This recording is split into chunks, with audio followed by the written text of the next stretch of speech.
I am a curious. I'd like to just start with sharing my journey as to how I got to where I am, how I do. When I was 17, a cousin of mine was already doing quantity surveying. She was doing BSc in quantity surveying, and I asked her, "Oh, okay, just tell me more about this. What is it all about?" And me coming from a family that was not doing well, the only thing I really wanted was a good life. And I wanted to study something that would actually afford me a better life than what we were living at the time. So I remember I was asking, "Oh, so you're going to something, I'm going to have money." And then she was like, "Well, no, it's not so bad." And I've grown to understand, well, it's really not so bad. To anyone who's aspiring to be curious here, depending where you place yourself, it's really, you can have a decent career. But anyway, my journey started off gay, then I went and enrolled in BSc in quantity surveying, and life happened, financial issues happened at home, I had to drop out. I went and worked as a clerk at African Life Insurance, and while I was still working there, I managed to get myself a bursary. Just as I thought, okay, life is happening, I'm getting a bursary now, I'm able to complete my studies. Lo and behold, I did not get school. And I've run a school because public is one day, people are like, oh, my school is not going to be able to study at the time. And then I left, I went to Cape Town. Lulama is my sister. At the time she was working at UWC. But I went and stayed with Lulama. When I got there, I became a call center agent at Social Group. I worked there for 6 months. It was from June to December, and then January I came to Joburg to complete my studies. The reason why I've decided to share my journey is because many people, when things don't happen at the time where it's meant to be happening, or at a pace where our peers are going, because at the time our peers were really just flourishing, first year, second year, third year, fourth year, and then one is working at 21. One of our friends was already graduating engineering degree at the time, and so professional group, it's African life, so it could have easily just derailed me from my dreams, but God being God, He kept me grounded. I decided to share that story just to encourage anyone. I understand that I have students that are already at tertiary. If anything just comes and derails you, it is not necessarily the benefit. It is still dependent on Him. Anyway, so what is a quantity surveyor? A quantity surveyor is that professional in the construction space that does management of contractual aspects of the project and financial aspects. What is that? I'm gonna just give you a brief example of what my job entails on a day-to-day basis, obviously depending on what the business needs at that particular time. When I say financial management, I'm referring to, for example, if the client wants to get, let's say, the tower, and then they say, I've got like, let's say, 200,000, and then they'll get a quantity surveyor to come and check that, is it possible? This is the money that I have. Then you do the calculation of the feasibility studies, checking will your 200 be sufficient to actually get you to the building that you want, or the end project of whatever that they choose that they want. And then from there, that's one of the things that we do. We do feasibility studies. And then let's say if the project now is already in motion, you do calculation of the payment certificates, because there will be a contractor on site that will be going to site to check that whatever that they are claiming to have completed is indeed completed. And then this is now the financial aspect of the things. Then do budgets where you do forecasting that, okay, in this year, this is how much we are anticipating to. So there's a lot of calculations. You literally have to be like really sober-minded when you're doing it, because what I've noticed about clients is that it really does not matter how big of a project it is. Our contracts, our projects are really big. We're talking 2 billion worth of a project, but if you come to the client and declare that no, there is a mistake of, let's say, 18,000 rand, trust me, they're going to make a noise. So you really have to be you have to be into it.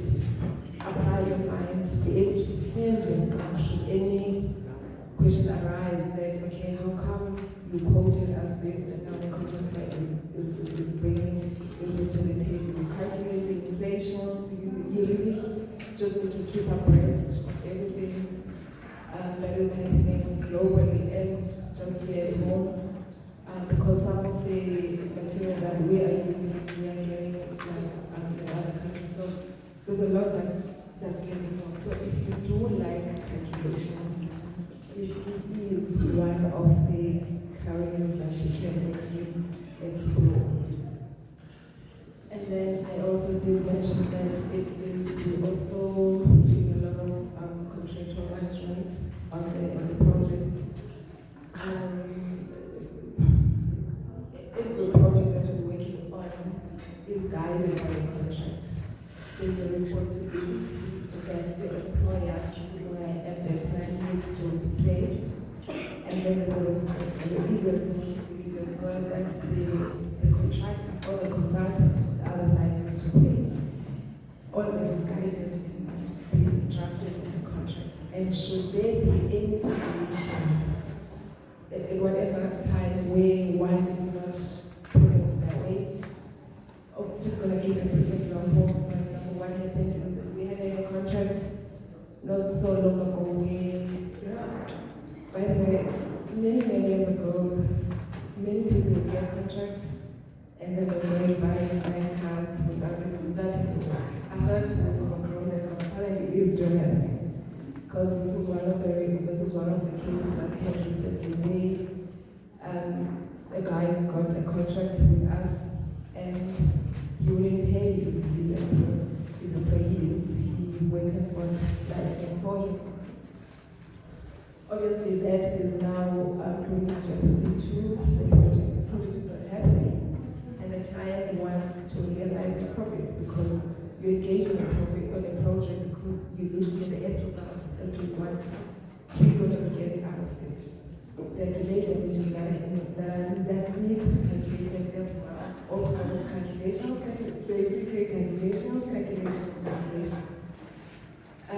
So when I talk about the contractual side of things now, then we look at that and see what we as employers, what role do we need, because we can't just terminate. There are processes that need to be followed before you actually get to the point of terminating the contract. So those are the kind of contractual management aspects that cases are involved in, which is what I do mostly day-to-day basis, depending on what is needed for the business for that particular time. So, how did I get there? How do you get there? So, one of the requirements that institutions look for is a good pass in maths and physical science, and then being able to be accepted into institution. And then from there, you can either do the route where you go. To be honest, I'm really not sure if the colleges have got something that caters for that way you can start the education part. Never get exposed to that. I don't know if we still call them technicals these days. I don't know what do you call it? University of Technology. So you can go there to a diploma, then you do a BTEC. So then from there, you need to immediately register as a candidate quantity surveyor. That enables you, I think it will take you maybe about 36 months to actually become a PR, a professional quantity surveyor. That way, there are documents that you can sign, whereas you're not there yet, you know, you get a bit of restrictions here and there. I was actually talking to them just when we were having lunch that Nina, right now, you are at a better space in the sense that mentorship is a register for you. These kind of setups are available to enable you because I honestly didn't know my journey started really limping. I was still in mentorship. If I see anyone that I like the way they're living, then I would just ask myself, how do they do it? What do they do? And I follow that. Of which I think that if maybe I had met somebody who said, try this, I have to get there. When you're there, the end goal is to be there. Take these steps so that you can be able to get to where you are meant to be. It would have been so much easier at the time. But unfortunately, we didn't have those kind of things, especially if you're working for a construction company, because that's where my first job was. I worked for Wilson Baby Homes. They don't care. You just need to get there, make money for them. How you are progressing personally and professionally, how you are improving yourself. Even bursaries, I don't know now, but back in the days, they really never really cared much about those things. It was mainly about, I know the director, whenever he got to site, the first thing that he'd be asking is, hey, are we making money? It's just all about how we can make money for the company. That is all. So yes, if you are good in maths, you are good in physical science, you do like calculations, and obviously analyzing contracts, you're really bored because I don't like analyzing contracts. I love maths, I've always been a maths person. Luckily, most of my job requires calculations most of the time. So then when you think like analyzing contracts and things, I suppose it helps because it gets your mind off things when you're not just calculating this and that all the time. So it's something that you can look at. Of course, when you are as young as you are, you want something that will sort of guarantee your life. I wouldn't say it does, but depending where you place yourself, who you mix with, the companies that you work for, because some companies really pay well, some are exploitive, but the profession you're in, it is one of those professions that can actually give you a good life. I don't know what else I can say. I was saying to any other kids who don't know how to speak in one of those, this is by far my best. If I happen not to speak well